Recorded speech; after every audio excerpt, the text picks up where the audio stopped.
Hi friends, in this video we will see question number 24 from Gantt 2017 question paper.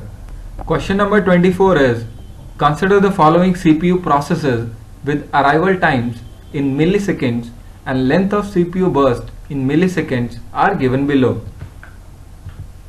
If the primitive shortest remaining time first scheduling algorithm is used to schedule the processes, then the waiting time across all processes is dash milliseconds.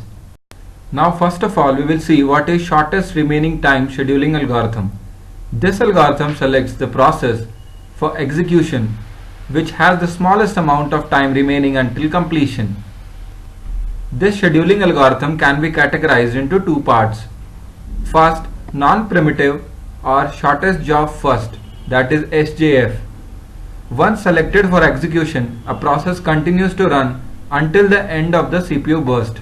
And for primitive or shortest remaining time first SRTF scheduling algorithm, the processes which is currently in execution runs until it completes or a new process is added in the CPU scheduler that requires smaller amount of time for execution. So, unlike round robin, shortest remaining time scheduling algorithm may lead to starvation. So what is starvation? If the shorter processes are continually added to the CPU scheduler, then the currently running process will never be able to execute. This is the problem which we face in shortest remaining time scheduling algorithm. So now we will see what are the advantages. First, it is optimal. Second, it mostly gives minimum average waiting time. And the only disadvantage is SRT is not starvation free. Now we will see explanation to this question. Gantt chart for primitive shortest remaining time first algorithm is shown here. Arrival time is shown here. Below to arrival time are all the processes coming with left burst time. So at arrival time 0, P1 came with burst time of 7. At arrival time 3, P1 is left with burst time of 4 and P2 came with burst time of 3. So due to less burst time, P2 will run from arrival time 3 to 5. At arrival time 5, P1 is left with burst time of 4, P2 left with burst time 1 and P3 came with burst time of 5. So due to less burst time of P2, that is 1, P2 run from arrival time 5 to 6. At arrival time 6, P1 is left with burst time of 4, P3 left with burst time 5 and P4 came with burst time 2. So the minimum of all burst time is 2. So P4 run from arrival time 6 to 8. At arrival time 8, P1 is left with burst time 4 and P3 is left with burst time 5. So the minimum of them is 4.